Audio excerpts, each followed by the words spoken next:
কাক কাক লাগিব বাপৰে 1 তাৰিখে যিসকলে অৰুণোদয় পাই আছে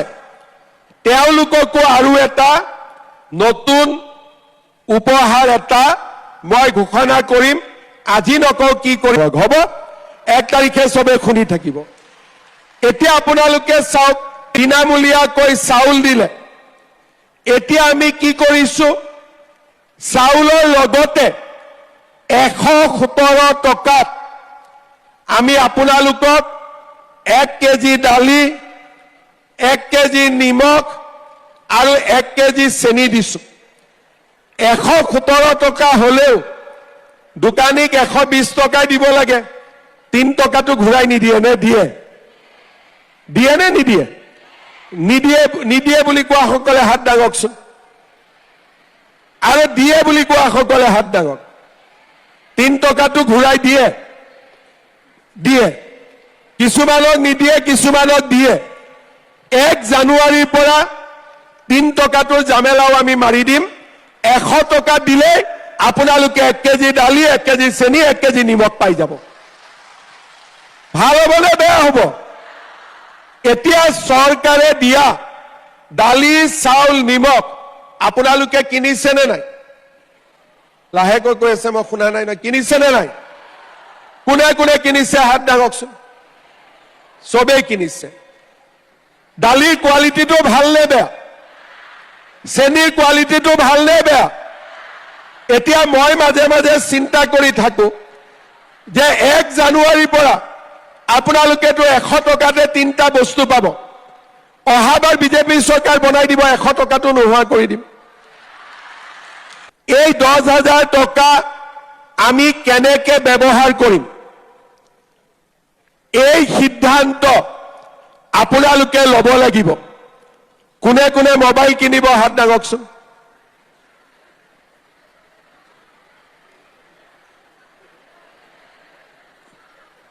ঠিক আছে কোনে কোনে মোবাইল নিকিনে হাত দাঙক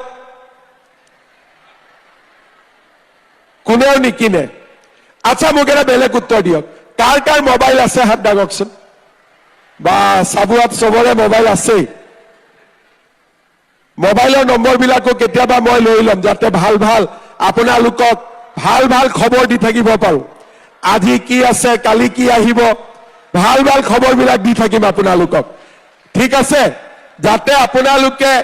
দেশৰ খবৰবোৰ পাই থাকে কি সামগ্ৰী কি মূল্য আপোনালোকে বুজি পাই থাকে যি নহওক এই 10,000 টকা লৈ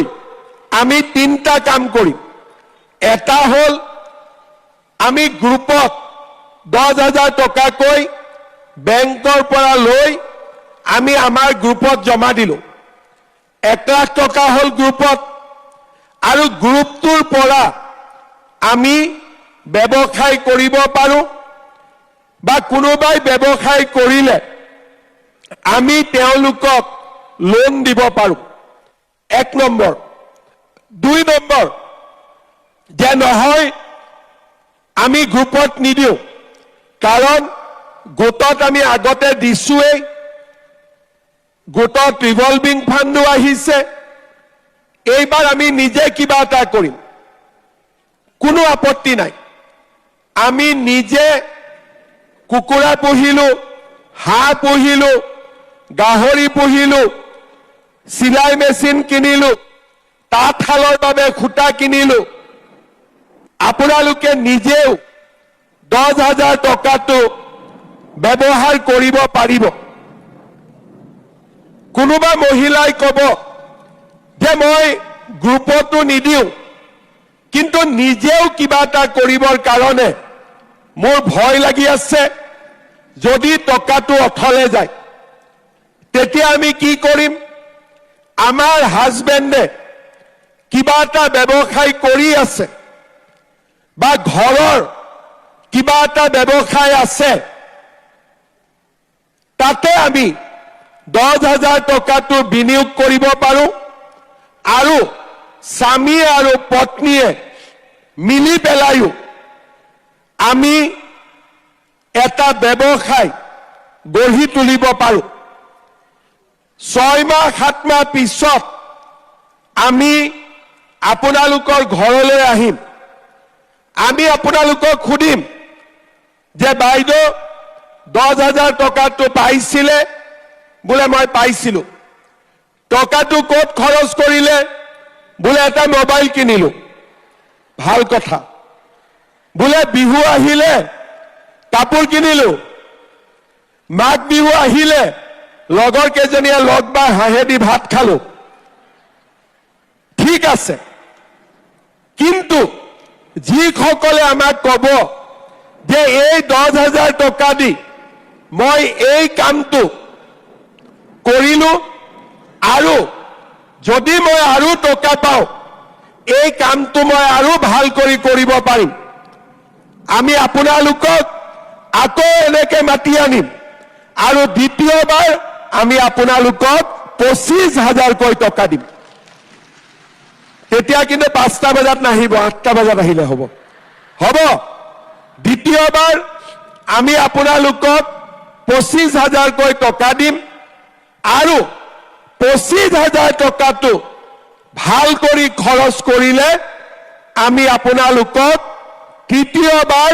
50,000 টকাকৈ আমি আপোনালোকক আগবঢ়াম আৰু এটো মই এনেই কোৱা নাই যেতিয়া মই 10,000 দিম বুলি কৈছিলো বহুতে বিশ্বাস কৰা নাছিলে কংগ্ৰেছৰ মানুহবিলাকে ভাবিছিল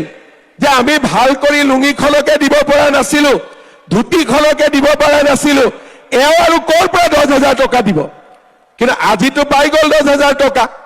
যেনেকে আজি 10,000 টকা পালে তেনেকৈ আপোনালোকে 25,000 টকাও আপোনালোকে পাব যদি মই কলো যে আমি দিম আমি দিব লাগিব কাৰণ আমি কেতিয়াও মিছা কথাৰে ৰাজনীতি নকৰো 1 লাখ ল'ৰা ছোৱালীক চাকৰি দিম বুলি কৈছিলো এতিয়া 1.5 লাখ ল'ৰা ছোৱালীয়ে চাকৰি পায় 830 টকাৰে অৰুণোদয় আৰম্ভ হৈছিলে আজি 1250 টকা আমি অৰুণোদয় দিওঁ সাবুৱাত 18,000 পৰিয়ালে অৰুণোদয় পাইছিলে আজি 33,709 গৰাকী মহিলাই অৰুণোদয় আঁচনি সাবুৱা লাহোৱালত লাভ কৰে কোনে কোনে অৰুণোদয় পায় হাত দাঙকচোন আচ্ছা কোনে কোনে নাই পোৱা হাত দাঙক যদি পৰিয়ালত কোনবাই পাই আছে হাতখন নামাই দিব কাৰণ অৰুণোদয়টো আমি পৰিয়াল হিচাপত দিওঁ একেবাৰে পৰিয়ালত কোনে অৰুণোদয় নোপোৱা আই মাতৃসকলে অলপ দেৰি হাতখন দাঙি থাকক মই যাতে এটা হিচাপ কৰিব পাৰো ঠিক আছে মোৰ হিচাপত আৰু 3,000 মহিলাক অৰুণোদয় দিব পাৰিলে সাবুৱাত সকলোৱে অৰুণোদয় পাই যাব হয় নে নহয় মই ঠিকে কৈছো নে হাতখিনি মই হিচাপ কৰি আছিলো এনেকে এনেকে হিচাপ কৰি দিও আৰু হৈ যায় পিছত মিলিও যায় যি নহওক যিসকলে অৰুণোদয় পাই আছে 33,709 গৰাকী নিযুত মইনা পাই আছে সাবুৱা লাহোৱালত 3,129 গৰাকী ছোৱালী ৰেচন কাৰ্ড পাই আছে 60,000 পৰিয়াল আৰু এটিকলি দুটিপাত আঁচনি পাব 32,676 গৰাকী মহিলা আৰু পুৰুষ কিমান পালে এতিয়া যিসকলে অৰুণোদয় পাই আছে 1 তাৰিখে মোক শুনি থাকিব মই আৰু উপহাৰ এটা আপোনালোকক দিব গৈ আছো লাগিব নে নালাগে কাক কাক নালাগে হাত দাঙক বাইদেউহঁতক লাগিব নে নালাগে কোনবাটো নালাগে আছে কোনে কাক কাক নালাগে ঠিক আছে এইবাৰ হাত দাঙক কাক কাক লাগিব বাপৰে 1 তাৰিখে যিসকলে অৰুণোদয় পাই আছে তেওঁলোককো আৰু এটা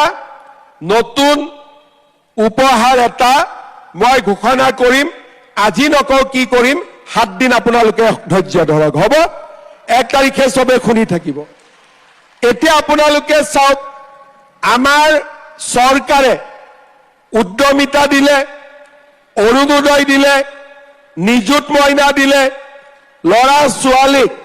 কলেজত পঢ়াৰ ব্যৱস্থা বিনামূলীয়াকৈ কৰি দিলে। প্ৰধানমন্ত্ৰী ডাঙৰীয়াই আমাক বিনামূলীয়াকৈ চাউল দিলে। এতিয়া আমি কি কৰিছো, চাউলৰ লগতে 117 টকাত আমি আপোনালোকক 1 কেজি দালি, 1 কেজি নিমখ আৰু 1 কেজি চেনি দিছো। 117 টকা হলেও দোকানীক 120 টকাই দিব।